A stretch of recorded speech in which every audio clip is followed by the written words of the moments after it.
Sammy he just couldn't take the heat. You know, lizards don't like heat. Couldn't take it. And so he thought, oh, I have to move. I can't manage this. And so Sammy started to try and move and slip off these leaves to come back down the tree. But the steam turned into water on the leaves. And as Sammy started to move, Sammy couldn't hold on as he slipped off of the leaf and tumbled down into the pot. Sploosh.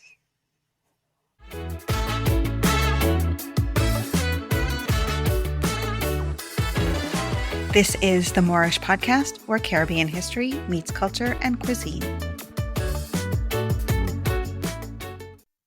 Hi, Kesha. Welcome back to the Moorish podcast. Hi, Hema. Glad to be here. I am really enjoying these folklore, folktale, Caribbean stories episodes. And even though they're quite short, there's so much information packed into them. So I really appreciate you taking the time to share with us. Oh, thank you. I'm glad you're enjoying. I am too. I've had some really good feedback, and I'm excited to keep going with these stories. So why don't you dive in and tell us where we're going today? All right. So today I want to do something a little bit different. So we are traveling all the way to Sint Maarten or Sint Maarten, depending on who is asking. So the reason why I chose Sint Maarten is because colonization took place a little differently.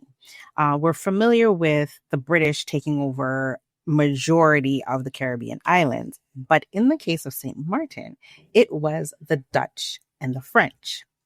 And so that's why we have Sint Maarten and Sint Maarten. And so the languages that are prominent there are French, Dutch, and their Creole has a lovely mix of them together. So looking into their stories was a lot of fun.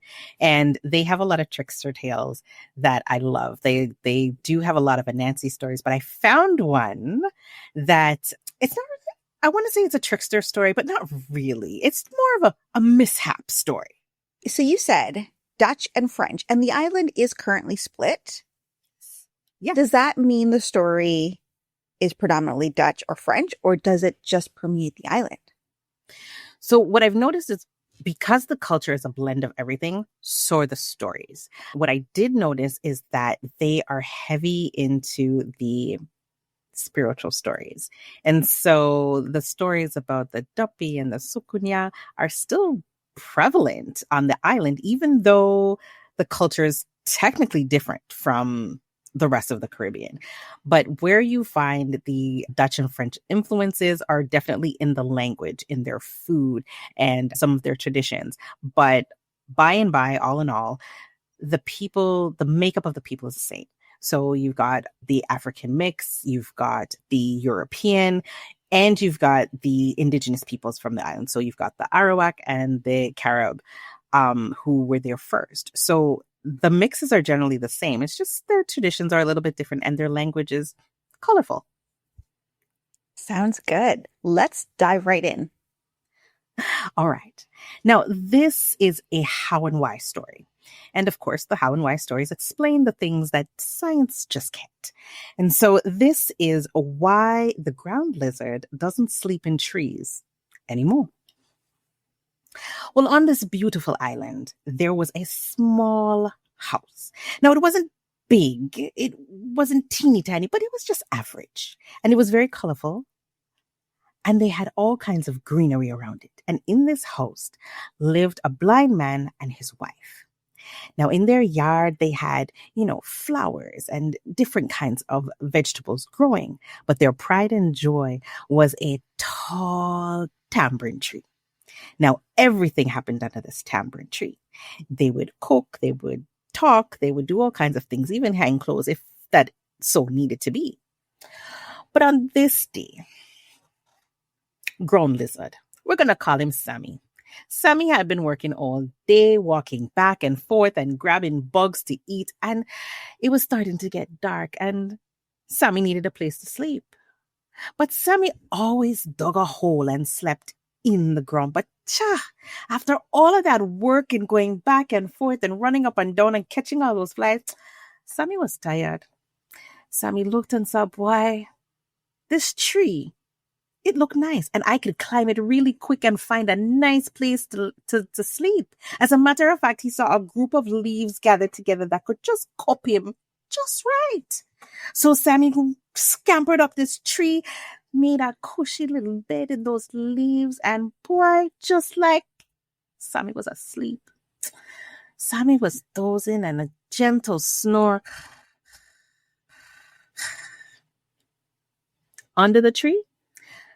The blind man and his wife were talking, and she was explaining to her husband that she wanted to make him a magnificent meal. The only problem was they didn't have any relish. Now, you and I know relish to be a mix of vegetables. Well, in St. Maarten, relish is meat. So she didn't have any meat, but he said, my wife, whatever you make for me will be good enough. And so she gathered her pot and she gathered some vegetables and she set up her spot underneath the tamarind tree as she always does. She lit her fire and the pot started to bubble. She started to cut her vegetables and put them in, and the water boiled and started to change colors as it took on the flavor. And she dropped in the garlic and the scallion and the thyme, and it kept bubbling and the smell just kept wafting. And the steam kept going higher and higher into the air, and it started to just circulate around the tamarind tree. Well, it started to get really steamy. And remember, Sammy was sleeping in the tree, right? So Sammy was sleeping and finally, boy, it was starting to get hot. It was starting to get more and more hot as the steam kept rising, and the steam started to cause the leaves to sweat and get slippery. Sammy was wondering, what is this? It can't be so hot out here all the time. Well, the wife was under the tree cutting her vegetables, stirring her pot, and the steam was just coming up, and she knew that the soup was almost ready. She was so proud of herself. Well, she went inside to get a few more things. And while she was inside, Sammy just couldn't take the heat. Lizards don't like heat.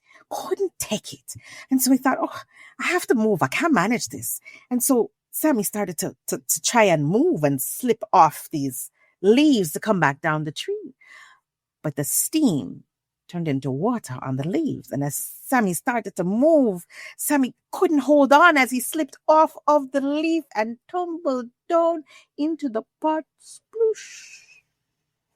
Well, the wife came outside and she stirred her pot. Oh, it was ready. She was so excited. She called her husband to come and take a seat at the table that she had set. Well, he came to the table and she set down her pot and she shared out soup for her husband. Placed it in front of him, shared out soup for herself, and sat down.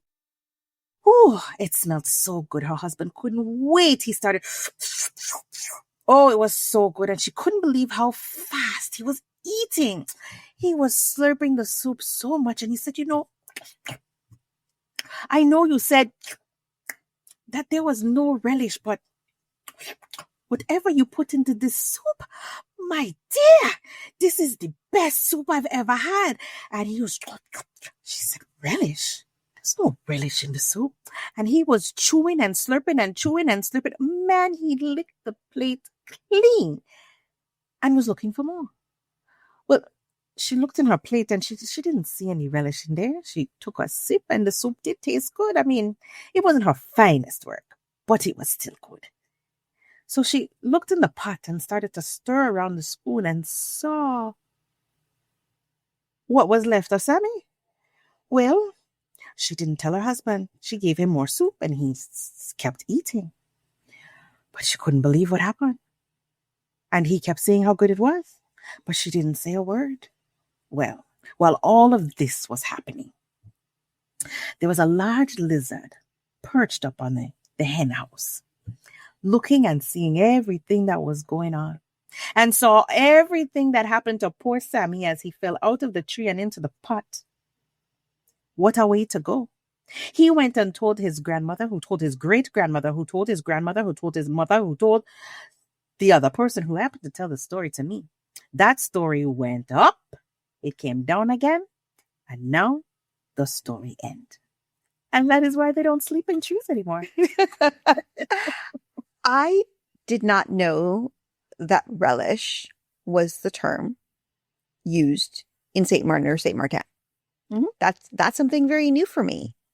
Yeah, I thought the same thing because I was like, relish. Nobody loves relish that much. But then when I learned, I was like, oh, okay. And you also pronounced a word, tamarind. Mhm. Now, how would people who are not from the Caribbean say this word? um, tambrine, So tambrine. it's spelled tamarind. It's spelled tambrin. So the ending is BRIN. Wait, TAM what is Tambrin. what are Yeah. maybe we're talking about something different. Mm. What are you talking about? Ah. So I know tambrin to grow in a tree, and they have these pods that almost look like, I want to say string beans, but they're bigger, and they come round like this, and they're brown. You pick them, you open them, and you use them to make something sweet. We call it tambrin balls.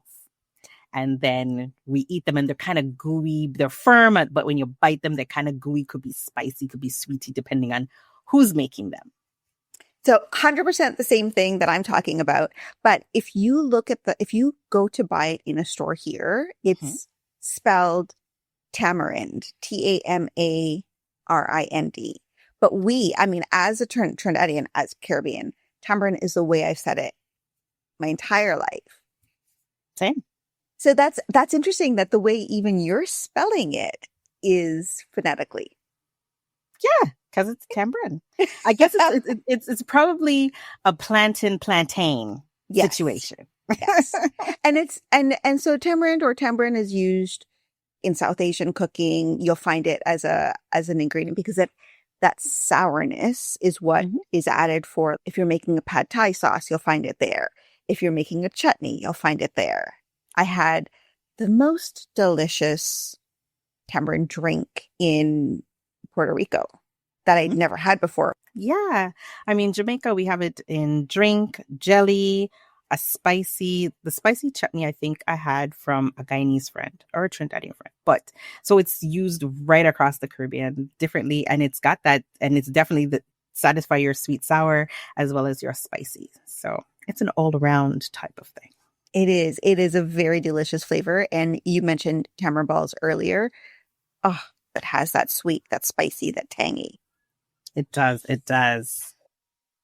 This story, the island of Saint Martin, which is half Dutch, half French, is very interesting because one of the things you said was even though from a colonizer perspective, we have the half French, half Dutch, the people of the island who live there all have the same or very similar backgrounds and came from a lot of the same places. So the influence is the same at the core, and then you layer on that European influence. Absolutely. And that plays out in the traditions as well as the language. So, for example, in Jamaica, you have the official languages, English, Spanish, and then you have Patois, which is the language of the people. In St. Martin, the language of the people is a Creole, and every island has a different Creole. But I've noticed that in the Lesser Antilles, which includes St. Martin, the Creoles are similar. There can be like this common understanding amongst the people who speak the Creole because it's got that French aspect, the Dutchy aspect. But again, it's almost like plantain kind of thing. They've got their similarities where it creates that mutual understanding, and it's fascinating to see how the similarities connect us and the differences create the uniqueness among us. Yeah. This tale with some variances, relish being one of the words that would change, could be told in so many different places, so many different Caribbean countries, and people would understand it because Absolutely. the tamarind tree, the lizard, the cooking, all of that is very familiar. Mm-hmm. Yes. Yes. And that's why I love like deep diving into our stories. Because a lot of the times when I sit down and I look at the stories for our time together, I try to pick the stories that are not similar.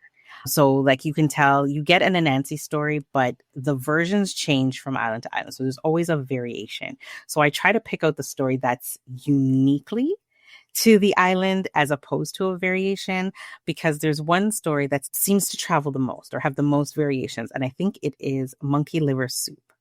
And so it's told in Trinidad, it's told in Grenada, it's told in various different places, a little bit different, similar, a little bit different, but enough to be the same story, right? So I try to look for the stories that stand out differently.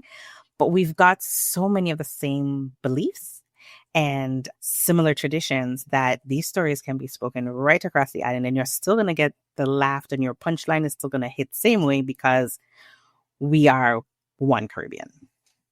As we go through these stories, as I go through the history and talk about the food, yes, the countries and the islands have some slight variations, but so many similarities that even if there's a little bit of a difference, you tell almost any of these stories and people will understand it because there is that historical ancestral knowledge that continues. Yes. Ooh, that's beautiful. I love the way you said that. It's such a fascinating thing to me in that we have such a shared history during the time of colonization and pre-colonization, right? So the indigenous people are similar across all of the Caribbean. And then what happened during colonization, the same European countries, the same people were brought over, whether it was through indentured servitude, laborers, or enslavement. And it just shows up slightly differently. And I feel it shows up slightly differently based on the colonizers. But I would love your perspective on that. I agree, because how do I say this? The experiences were different. The way the people responded, the way the indigenous people responded to the invasion, for lack of a better term, and how the people who were brought to the island adapted, because we came with what we had, and our own may have been nothing or what appeared to be nothing, and then it's the foods that we were able to include into in our hair. It's that tradition of braiding, how we cared ourselves, and how you took the traditions of home and had to make new home in this space, because it's either you make this your home or you don't know, right? So we made it new home by adapting what we had. So we all had the common choices and decisions to create a language that the colonizers didn't understand. We had the common foresight to figure out survival, what it looked like staying, what it looked like leaving, and what it looked like choosing to be with the indigenous people altogether. So there were some who had to stay in that situation. There were those who were air quote rebels, who took to leaving via force. And then there were those who ran away and lived with the indigenous peoples and having to take on their practices, languages, and created family there. And so the base may be the same, the circumstances may be the same, but how the response to the environment is what's different, and how we adapted. And it's like a thread that connects all of us as individuals. That resiliency, it's in all of us. That transformation is in all of us, and how we've done it is how it shows up today, and how we look. And now that we're looking back, we can see, oh gosh, that carried on generations forward. Sometimes people get upset when I use the word colonizer. What are your thoughts on that? It's true. Like, I mean, um, we are very sensitive on the way that we respond to words and experiences. And so I understand that sensitivity, but would you rather the lie? I mean, they were not friends ever. This wasn't a mutual, oh, I'm just going to come and spend some time on the island and just rob you blind. No, it was by force. And that word is indicative of the force that was taken, and still, and even to this day, like there's some islands that are still in debt. For what is the question? So I hear that upset, but it's like the truth is the truth. And I'd rather hear the truth and deal with that rather than having to find a mutually respectable word to use to keep you comfortable. It's just, it is the reality, and the feeling still needs to be there. That anger still needs to be there. So I don't believe the word needs to change. I agree with you, which is why you'll often hear me say colonizer, enslaved, indentured, as I'm talking about people, because all of those represent and can bring forth in your mind the circumstances of the people that I'm talking about. Yeah. Yeah. And even though people want to say it was history, it happened so far in the past, in the grand scheme of things, it actually is not that far in the past. It's not that far. And you know what they say about history? If you don't learn from it, it repeats. And this is not something that I ever want to see repeated. And I'm going to keep talking about it so nobody forgets. Let's spot it a mile. Let's spot trends or shifts in behavior a mile away, as opposed to, gosh, we were so busy creating all these nice terms that we didn't realize the shift was happening. We want to fully be aware and help others to be aware. It's not necessarily about being woke. It's awareness. And the way that we promote this awareness is by using the words in the way that still evokes that emotion. Yeah. It is an emotional topic, and I understand why words have an impact on people. But again, you said it earlier, it's not our place to change words to make you feel comfortable, or to make the trauma feel any less traumatic, because you kind of have to understand it, accept it, work through it. Yes. Instead of just trying to bury it in the sand. Absolutely. That got really heavy for a second. You said, when we were talking about tamarind, you said plantain, plantain. How do you say it? Plantain. Plantain. Yes. Me too. When I was in Puerto Rico, they say plantain, which took me aback because I didn't think that anybody in the Caribbean actually said plantain, but I learned differently. In my mind, as I'm learning more, tamarind, plantain, plantain, at the end of the day, I know what you're talking about. And if that's the way you say it, it's not wrong. Yeah, potato, it's fine. Exactly. This was a really interesting one. And I'm going to link the episode we did on Sint Maarten, Sint Maarten, because the island itself is actually quite interesting because it is so small to be split in two. And it is highly known as a vacation spot. It is. And I feel like the people who live there sometimes get forgotten because it is so highly promoted as a tourist spot. So I want people to remember that this is home to so many people. Yes. I'm glad we were able to highlight it today. Me too. It's not just a vacation spot, although it is a beautiful vacation spot. It is home. There's people who live there. They have a whole history. They have a whole life. And it's fascinating. And I encourage people to take a look at it and learn a little bit more about the people beyond just, it's somebody I met who worked at a hotel. True.